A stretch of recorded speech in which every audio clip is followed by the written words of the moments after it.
Could be a problem for you if you're traveling through the high plains of Colorado, also along I-90 and 94. The following edition of News 10 aired live at 11 p.m. and is being rebroadcast as a service to our late-night viewers. You're watching Philadelphia's NBC10. Serving Pennsylvania, New Jersey, and Delaware. now live. This is News 10 at 11. Saddam Hussein versus President Clinton. Who will back down first? Tonight, new developments as the U.S. marches closer to war. Good evening. I'm Renee Chenault. And I'm Larry Menti. Our top story on News 10 at 11. A new diplomatic effort is launched in the standoff with Iraq. The United Nations Secretary General is going to Iraq this week on an extraordinary mission. His goal? To stop Operation Desert Thunder in its tracks with some high-powered diplomacy. Kofi Annan made the announcement just a few hours ago at the UN. Annan will arrive in Baghdad on Friday to try to resolve the weapons inspections crisis. The Secretary General says he hopes to return with a diplomatic solution in hand. Now, earlier this afternoon, President Clinton went to the Pentagon to make sure U.S. troops are ready for battle if necessary. And he explained to an audience of defense employees and the nation watching on live TV what would happen if Saddam Hussein does not back down. He will then conclude that he can go right on and do more to rebuild an arsenal of devastating destruction. And someday, some way, I guarantee you, he'll use the arsenal. Let there be no doubt, we are prepared to act. And NBC News has learned that in a phone call to Kofi Annan today, President Clinton urged him not to give any ground on the weapons inspections issue. In Baghdad today, Saddam Hussein met with his nation's main decision-making body. They talked about Iraq's own diplomatic efforts to resolve the issue. Saddam says he'll welcome a visit from the UN Secretary General. Well, some experts say airstrikes right now are inevitable. But is it what Americans want? Tonight, News 10 conducted a brand new exclusive bullet poll after the president's speech. We asked 500 people in our area if they are behind the U.S. strategy. We asked, do you think the United States should or should not bomb Iraq? More than half, 56%, said the U.S. should bomb Iraq. 31% said we should not. 13% weren't sure. Our exclusive News 10 bullet poll has a margin of error of plus or minus 4.5%. Well, whatever does happen, of course, stay tuned to News 10 for the very latest developments in Operation Desert Thunder. Tonight, a grand jury witness in the Clinton investigation has done an about-face. Retired Secret Service officer Louis Fox took the stand. Fox has publicly said he saw Monica Lewinsky go into the Oval Office with the president and spend time alone with him. But today, his lawyer says Fox can't be sure they were alone. The grand jury is looking into allegations that Lewinsky and the president had an affair and that he told her to lie about it. Here's the latest in the investigation. There's no word on when Lewinsky's mother, Marcia Lewis, will return to the witness stand. And the earliest Lewinsky is expected to testify is sometime next week. And a surprising comment tonight from someone inside the White House. White House spokesman Mike McCurry spoke out in detail for the first time about the Lewinsky scandal. McCurry told the Chicago Tribune, quote, maybe there'll be a simple, innocent explanation. I don't think so, though, because I think we would have offered that up already. McCurry later said the quotes are accurate, but admitted he regrets making the comments. Well, a legal victory tonight for talk show host Oprah Winfrey in her Texas beef lawsuit. The talk show host was upbeat as she left court in Fort Worth today, and for good reason. A federal judge took a big bite out of the cattleman's case. Now, the judge ruled the veggie libel law, which protects perishable food from false statements, does not apply in this case. However, the judge did not throw out the entire case. Observers say the cattleman must now prove that Winfrey intentionally tried to hurt their industry with comments made on her show. Well, those comments came during an Oprah episode in April of 1996. Winfrey's topic that day, whether mad cow disease in Great Britain was a concern for U.S. beef consumers. Here's part of what Oprah said. It has just stopped me cold from eating another burger. Well, Texas beef producers claim Oprah's comments caused cattle prices to plunge. Defense attorneys said the cattlemen had no case because they were not personally mentioned during the show. Winfrey's lawyers will begin presenting their case tomorrow. Well, here's some legal analysis in all of this. This is indeed a big win for Oprah. Her attorneys argued the so-called veggie law violated freedom of speech and that since it is a veggie law, it shouldn't be applied to cattle. Well, the judge didn't address those claims, saying only that the cattlemen did not have a case based on the veggie law.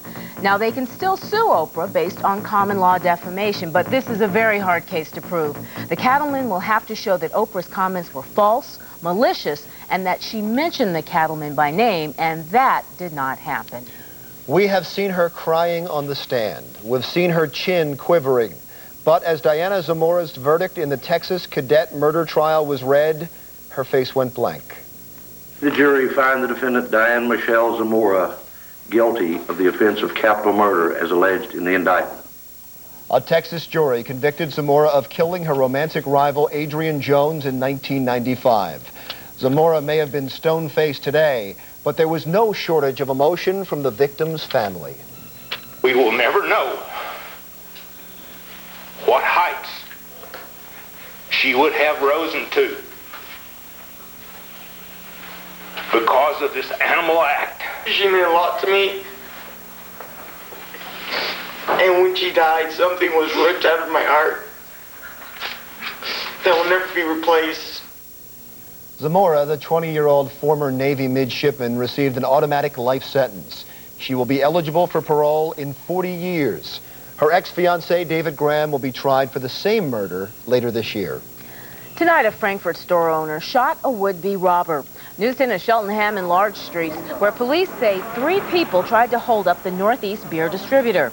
Detectives say the owner shot one suspect in the back. News 10 checked with Temple Hospital at around 10:45 tonight, where the suspect is in surgery. Police have not caught the other 2 suspects. And another story of fighting back tonight. A local senior citizen was sexually assaulted by an attacker, and when he tried it again, she wasn't about to let him get away with it. She told her full story to News 10's Siani Lee, who is live in Chester tonight. Siani. Good evening, Renee. Chester City police have a 16-year-old boy behind bars tonight. He is accused of sexually assaulting a 65-year-old woman back on January 5th, and police say that he broke into the woman's home again early yesterday morning. The victim told us her incredible story of survival tonight. Then she started to growl. And she ran up to the top of the stairs and growled even louder. And then she ran in my room and hid. And at that point, I knew somebody was in the house. Downstairs, the suspect was in the kitchen where he grabbed a knife. Seconds later, he was in the victim's bedroom. He turned on the light and confronted the 65-year-old woman who was still in bed. He said to me, "Do you have any money?" I said, "I have $3. And he said, "I want you." And I said, "Please put down the knife." I said, "I don't want you to hurt me." And he put the knife down. The elderly woman surprised the suspect with this stun gun hidden underneath her blanket. I lunged towards him. He screamed and ran, grabbed the knife again, and ran out of the room. And I slammed the door and locked it. The woman called 911. 3 hours later, Chester City police arrested the 16-year-old suspect a few blocks from her home. Throughout the terrifying encounter, the victim managed to stay calm. And back on January 5th, seconds before she was sexually assaulted by the same 16-year-old, she even cooked for the hungry suspect. And I took some food out of the refrigerator and proceeded to cut it up. He said, "Could you heat it up in the microwave?" So I said, "Sure," and I put it in the microwave, and when I turned around, that was it. Tonight, police are looking into whether the 16-year-old boy may have been involved in the attempted rape of an 85-year-old woman near Widener University. As for the 65-year-old victim we talked with tonight, she plans to move out of her neighborhood. Live in Chester, Siani Lee, News 10. She's a brave lady. Thank you, Siani. In South Jersey tonight, police have failed to find a second explosive device at Overbrook Senior High School. News 10 in Pine Hill, when the Camden County Bomb Squad found a suspicious package on the school's roof, it contained all of the ingredients of a bomb except for a detonator. A note threatened a second bomb was on the premises. Now, this is the 16th bomb scare to chase students from their classes this year. A special task force is on the case tonight. Tonight's rainy weather is the apparent cause of a traffic accident in Kensington. News 10 on the scene at Kensington and Lehigh. The driver of the truck says he slid around the corner and slammed into two parked cars. The impact sent a light pole crashing to the ground, but nobody...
Hi, I'm Dave Schwartz, along with Charles McRae, with this question for you. Where in the world is Carmen Sandiego? No, where in the world is the cold air this winter? I know I sound like a broken record, but it really is a story. Of course, we had an inkling that this would be happening, being that it's an El Nino year. You've heard the El Nino, it's part of our daily language now. But it's warmer and wetter, especially across, well, the eastern half of the country, and warmer and drier across the northern plains into the northwest. Where in the world is the cold air? Well, we flatten out the earth. Oh, well, I can see it right now. I can see it right now. See this milky color that doesn't look like clouds? I mean, these are clouds on the move. This is just milky up here in Siberia and over Greenland. Well, there's some clouds, but it's cold over Greenland. That's where the cold air was. These were your high temperatures the past 24 hours. Easy to see who's having winter and who's having summer. Ooh, Alice Springs, 100 degrees. Tillabéri, 89. Where is that? Belém here in Brazil, 90. But as we hit the... But you see, here in the United States, it just wasn't very cold. You had to go way up into northern Canada before we hit the below zero range. That's cold. That's cold. Umiat, Alaska, 61 below zero. But down here in the lower 48 where you and I live, nothing doing. Is there anybody who didn't exceed the freezing mark on this map? No. Nothing. Just some mountain locations. Those were the only places where the freezing mark was not hit. Amazing. Amazing. Look, 72 in Raleigh-Durham. 46 in Pitt, 43 in Chicago. This has been standard operating procedure so far this winter. 84 in Miami, well, sure, but even there, that was almost a record high. The average temperature in Miami was 80 on Tuesday, a low of 75 in the morning, and a high of 84. Then we paid for it with some thunder showers tonight. But there you go, a lot more yellow and orange and red than blue and gray for below average temperatures. You know that you could actually drive the entire state of Montana, and how long would it take for you to do that? The entire state of Montana, and there would not be any snow to drive over at all until you hit the mountains here in western Montana. No snow at all here on the ground in Montana. Unbelievable. Miles City, Montana, no snow on the ground. Bozeman, we've got some snow here on the ground, and out here at West Yellowstone, there's some snow. But, I mean, up here in Manitoba and Saskatchewan, Alberta, look at the flow. North, a ridge of high pressure sitting in here. Got an area of low pressure here. This was hooked into that severe weather outbreak this weekend over Texas and the southeast. It has now migrated north along with the rest of the mild air. Well, where will our cold air be on Wednesday morning, this morning? Well, what do you consider cold? It's in the single digits in Jackson Hole, Wyoming, but I mean, what do you expect up there in the Rocky Mountains? But in Chicago, above freezing all night. Even International Falls, we may hit 32 or 33 in the morning. 4 inches of slushy snow out there on the ground at International Falls, the nation's icebox. Well, this cold front is anything but an Arctic front, that's for sure. The air in behind that is Pacific in origin, or mild. The air to the north of this front is a little bit Arctic. There's actually high pressure that's, see that, there's an H right in here. Canadian high pressure feeding some cold air into northern New England. That, along with this storm right here, will put down some snow. But we have to head up into the mountains pretty much to find it. Philadelphia's had rain tonight. That should taper off. Still a chance of an afternoon shower on Wednesday afternoon. That'd be the best time for an afternoon shower. And then still some light rain, drizzle, maybe a snowflake or two here in Bismarck. Temperature about 32 degrees, so even there, we've had an inch or two of snow here tonight. It's wet out there on the highways. It's incredible. Here in Detroit, we've had over 2 inches of rain. New York, over an inch of rain. With all this warmth, more moisture in the air, records for rainfall being set all over the place. Wilmington, North Carolina, Tampa, Florida, wettest Februaries on record. Then the next storm slams into the Pacific Northwest with rain, wind, and some very high mountain snows. And high is the word. High temperatures will be high relative to normal all the way into the weekend. Have a look at this.